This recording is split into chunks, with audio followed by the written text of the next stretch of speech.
Listen to the Vibes. Well, hello everyone. Welcome to another episode of Listen to the Vibes. I have Mr. Scott Aaron here with me, and I'm tell you what, this guy is so interesting, and he's got a great story to tell, and I think you might actually learn something. But before we get started, I'd like to get to know Mr. Aaron a lot better. So tell us about you. Well, Kyle, thank you again for having me here. It's an honor and a privilege, and just grateful for the opportunity. And yeah, you know, what I teach is human connection. So when someone asks a little bit about me, it's my job to really get people to know me as quickly as they can in a very short amount of time, having never seen or met me before. So I was born and raised in Philadelphia, lived there all my life up until about a month ago. And myself and my future wife, we moved to New Jersey to be closer to our families. My 7-year-old son and his mom are in the New Jersey area as well. So we kind of wanted to be closer to everyone. And prior to that, I spent a 18-year career as a health and wellness professional, as a gym owner, personal trainer, and sports nutritionist. Did some bodybuilding, did some powerlifting. And the way that I got into that, which you and I were talking a little bit about in the pre-show, is I always share with people that there are obstacles that we all need to overcome in life. And I always talk about these brain tattoo moments that we go through, whether it's a tragedy or whether it's an accomplishment, but whether it's good or bad, something always positive comes from something. And when I was 18 and a half, my father was sentenced to 24 to 36 months in federal prison for insurance fraud. And at the time, he had left the company where this had happened and started a fitness club that was failing in downtown Philadelphia, and it was turned over to me. So at 18 and a half, I had to learn how to be a leader. I had to learn how to run a business. I had to learn how to manage going to college full-time and running a business full-time as a teenager. And I fell in love with the profession. I jokingly tell people that from that moment on, I became psychologically unemployable. I've never had a boss. I've only worked for myself, and I grew a lot. And you know, the gym grew from about 300 members to close to 1,200 by the time my father got home. We ended up opening up another location about a year after he came home, and then in 2003, we were offered $1 million by another family to buy both, which we sold it. So at 24, I became a millionaire, trained for just about a year, at that location, helping them manage it. And then at the end of 2004, early 2005, we opened our third and final location. And because my parents didn't have the monetary means nor the credit to open this new gym, everything was put into my name, which I didn't really know what that meant at the time. But 4 years later, I did, because I was $1.5 million in liability debt. So again, it was another hand that I was dealt. And between 2009 and 2015, I was married and divorced twice. The second marriage left me with one of the greatest gifts, which is my now 7.5-year-old little boy, Taylor. Nice. But also it allowed me to get emotionally mature enough to actually attract the right person into my life, which I am getting married to my future wife, Nancy, later this year. But additionally, it allowed me to understand that I had a bigger dream. You know, in 2013, about 2 years prior to that, I started doing network marketing, which is a form of online marketing, and I was focused on the health and wellness industry since that's what I did. And I started understanding leveraged and residual income, which I was able to create within 2 years that matched my regular income that was trading time for dollars as a trainer. And I kind of saw the light, but the big thing was the gym was kind of standing in my way. It was my father's dream to have health clubs. It wasn't mine. I adopted my father's dream because I had to support the family. But my real dream was really living life on my own terms, but the gym was standing in my way. I had pulled some paperwork that was a little unsettling, and it was the lease of the gym, which had me as guarantor. And for those that don't know what that means, when you own a business, if you're the guarantor of that lease, whether that business fails or succeeds, you are financially liable for every dollar that's owed. And at that time, it was an additional $450,000. At that time, I asked my father to leave the gym and break partnership. He didn't argue. There was no fight. We didn't talk for about a year and a half, but we have since patched things up and we're back to father and son the way that it always should have been. Then I was faced with another difficult decision, and I was sitting in with my accountant, my financial advisor, and my lawyer. And we were just going over some options because the gym was losing about $2,000 a month. I had now a flourishing coaching practice teaching human connection on LinkedIn and a flourishing online wellness practice.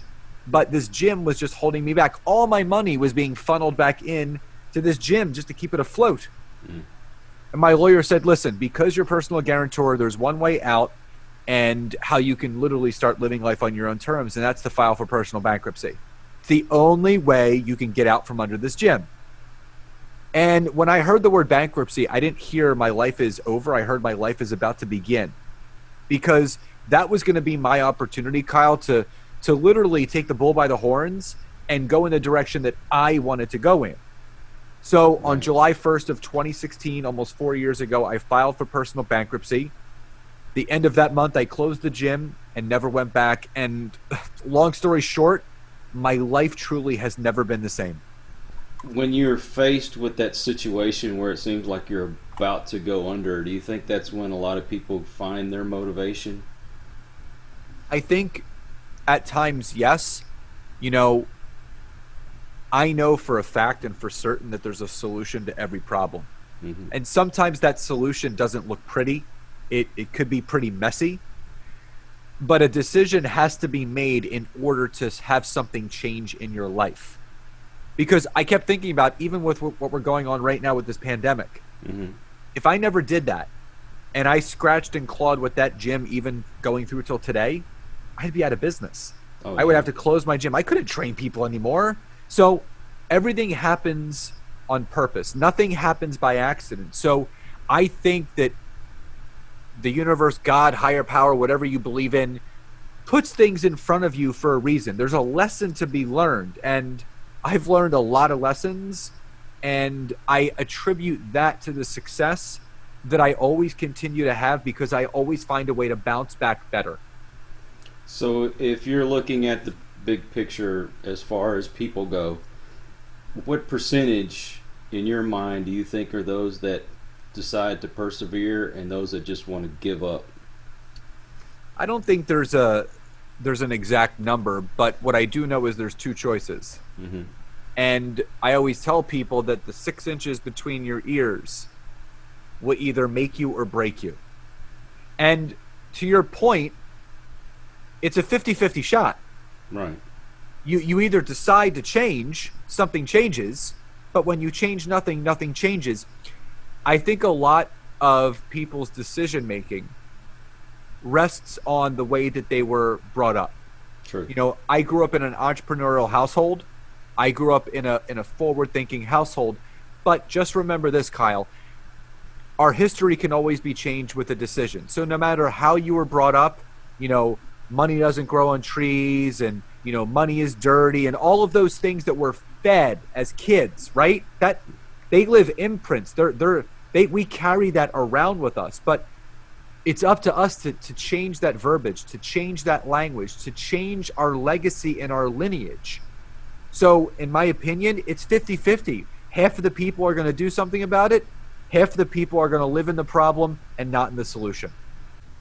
What I've learned is that we can succumb or rise above anything that we want. And, you know, I don't think there's a perfect picture of the perfect life. I think everyone is perfectly imperfect the way they are. But I know I want certain things in my life. I know that I want my son to see a father who's present and who's positive and who's available and who's fun and is not stressed out. Because, again, we pass that to all those that are around us. Oh, yeah. They're going to feed off of that.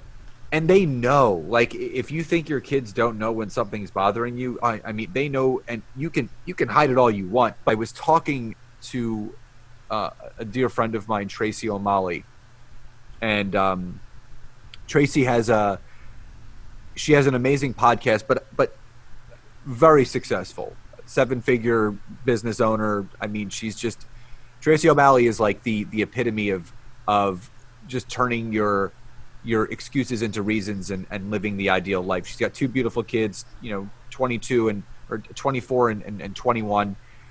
And I was asking her, I said, when you started seeing that money coming in, the 5-figure weeks, week after week after week, I said, how did that feel? And she said, freeing. She said, Scott, for the first time in my life, I didn't have to worry about money anymore. And she goes, not that money is everything, but I realized when I wasn't worrying about money, I was actually focusing on the most important things in my life were my kids. And she said, so many adults go through life worrying about money and bills and this, that they're missing those that are around them. And that's when there's strain on the relationship. And again, I'm not telling you to, that money rules the world, but think about how present are you actually being? True. How available are you emotionally right now? And I can tell you, I was there. When things were not going well, things were not going well. I was not happy in my life. I was not fulfilled. I'm telling you, when I started to really focus on myself and loving me for me and pouring that into others around me, I started to see life through a different lens. I realized that, we're not on this earth forever. We don't know when we're going to go, but tomorrow is not promised. I mean, we all act like we're immortals. Like, oh, tomorrow's guaranteed. I'm going to wake up. I'm going to live forever. And you don't realize that every day that we're given is a gift. So what are you going to do to make that day memorable?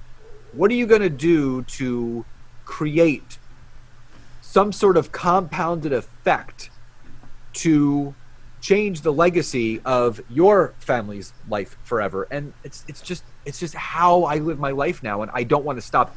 Once that lid is taken off of growth and entrepreneurship, there's no stopping it. You're like a runaway freight train. It's almost like a drug.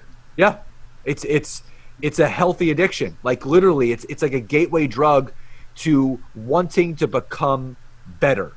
And when you want to become better, there's nothing you can't accomplish. Now, I know that working and striving for those things are very important when you want to reach these goals. But what about that balance between that and home? Yeah, that's a great question. And, it's funny, my future wife has a business called Work-Life Balance. It's a residential house cleaning business. And, and the name spurred because she had no work-life balance. She was in corporate. She was managed hundreds of people and for 2 Fortune 50 companies, and she missed holidays with her family. She just was, and she wanted something that was more work-life balance. And what she taught me is that there's 2 types of people. There are people that work in their job and in their business, and there's people that work on their business. And they're both the same. But when you're working on your business, you're present, you're available, you have boundaries, you have dedicated blocks of time for personal and business. But when you're working in your business, you're so entrenched, you can't see the light of day. And for us, we live by time blocking. My time is the most valuable commodity. You couldn't pay me enough money to work with you at a time that I have blocked out. So we don't do anything before 10 a.m. Eastern Standard. We get up at 6. We have a 4-hour morning routine that involves taking the dogs for a walk, working out, having breakfast, having our coffee, and talking about our day. People could throw millions of dollars at me. I would not take it because my time is more valuable than that. Those are hours that I never get back. So for me, exactly, it's been a matter of finding that a balance, a harmonious balance between both of those things. And I can't begin to tell you how important and how impactful that has been for my business. Tell us a little bit about your book. So the first book was, I released it actually, it was a challenge by one of my connections and someone that followed me on social media. I was on Periscope, which still exists, but I don't use anymore. It was through Twitter. And I said, hey, who's got a challenge for me? What do they want me to do that I haven't done yet? And this one person said, write a book. And I said, okay. So it took me a year, and I self-published my first book called Good Guys Always Win. And it was just about my journey, where I was at that time, everything that I had to go through and overcome to start living an ideal life. The second book, which I released last year, which became a #1 bestseller on Amazon, is a marketing book, because I basically wanted to create a way for people to learn from me and have an actionable game plan of what I did to succeed. So I mapped it out, put it in a book form, gave people some tangible and actionable takeaways at the end of each chapter. And it's called the LinkedIn Book for Network Marketing. And it's a step-by-step guide to teaching people how to genuinely and authentically use the platform of LinkedIn to market themselves, build their brand, businesses, and create more impact. And my third book, which also hit #1 bestseller on Amazon just about a week and a half ago, is called The Network Marketing Academy, which is basically a picture book for adults. So it's not one of those wordy, lengthy books. It is 160 pages, but it's a lot of PDFs. It's a lot of accountability exercises, and I even give everyone that gets a copy of it, you download a free workbook that you can print out, and there's an accountability workbook that holds you accountable as you read the book to put things in action so you can move that needle forward. And, every book got better, and I plan on releasing another one in the next few months, and just constantly moving forward to produce as many things as I can to help as many people as I can. I always talk about the layer cake of LinkedIn. LinkedIn is broken down into 4 different parts. The first layer is your profile. And if people go to my website, scottaaron.net, there's actually a tab that says free infographic, and you can download. It's a 6 steps to perfecting your profile, because basically what people are doing right now on LinkedIn is they're using it like a search engine. So people are going on there and searching for people, whether it's they're looking for speakers or they're looking to hire a coach. So if your profile is not filled out the right way from top to bottom, you're basically invisible. Mm-hmm. So you want to make sure that everything is clear. There's keywords that people really know exactly what you do, how you do it, and why you do it, and for who you do it for. So bringing that into the About Me section, the Experience section, making sure that everything is written out really nice and neat. And obviously that's why I do that free download, to make it easier for people. So that's the first layer. The second layer is building your network. And this is the most important part in getting started, because everyone has an ideal market. Everyone has a certain kind of client or customer or someone that they're looking to attract. So when you can figure out who your avatar is, so using myself as an example, maybe the old me, my avatar were gym owners, personal trainers, and nutritionists. So I would make sure that I would search and connect using the search engine. And I would invite people in that would most likely want to accept and engage with me, which is the business version of myself. Too often people are connecting with just anyone with a pulse, but you have to be very specific with who you want to connect with. So when you break down that niche, that's where you can obviously have the most impact. So making sure that you connect with the right people is number 2. Number 3 is messaging people. And I think this is where everything falls to the wayside, because if anyone has ever spent any time on LinkedIn, I don't think anyone has not been a victim yet of someone that has sent them some 18-paragraph long drunkalog trying to sell them and pitch them on their product and their service, and you could hire me. And that is the absolute wrong way to use LinkedIn. So I created something called the Magic Formula, which basically breaks down messaging someone in 3 simple steps. Number 1, stating the person's name. Hey, Kyle, great to be connected to you. Number 2, letting the person know why you're reaching out without selling or pitching them. I saw you also have a podcast, as do I. Would love to hear more about it, share more about mine to see how we can best support each other here on LinkedIn. So I didn't try to pitch him. I didn't try to sell him. All I did was do two things. Number one, I made the connection of the dots of why I connected with Kyle. We both have podcasts. It just makes sense. But also, I use the word support, not sell.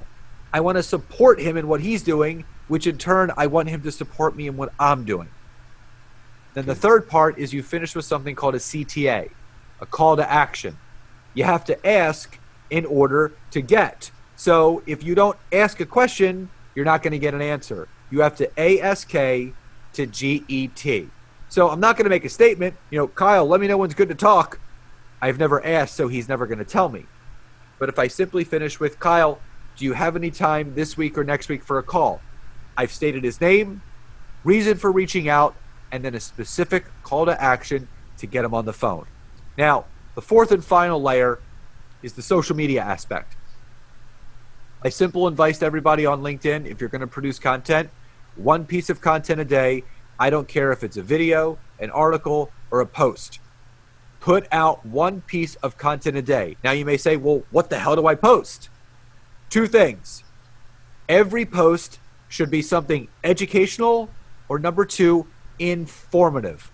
Don't post things that you want to post because it's what you want to say. Mm-hmm. Post things that the audience and network that you've been building wants to hear. You have to put yourself in the shoes of your audience. If you were them, what would you want to hear? And then all you have to do is take that information, do a video, write a post, write an article, and always do things from the perspective of the person that needs it most. So those are the four basic layers to LinkedIn. Any other advice that you have for us? Yeah, the two things that I always leave people with, whether I'm speaking or whether I'm doing an online presentation, is that, your failures will always open the doors to your successes. So don't be afraid of failure. Enjoy it because success comes from it. And just remember that there are millions upon millions upon millions of ways of how to succeed. And there's only truly one way to fail, and that's to quit. If you do not quit, you will find a way to succeed. Tell everybody how they can get a hold of you. If you just go to my website, www.scottaaron.net, you can purchase both of my books right off of my website. Takes you right to Amazon.com. You can listen to my podcast on there. It's got all my services, and on social media, you can connect with me on Facebook and LinkedIn under Scott Aaron, or on Instagram at Scott Aaron LinkedIn, and would love to connect with you. Well, thank you so much for being on the show. This has been a real pleasure. Awesome. Well, Kyle, I appreciate you having me, and obviously it was a privilege and an honor, and just grateful to connect with you.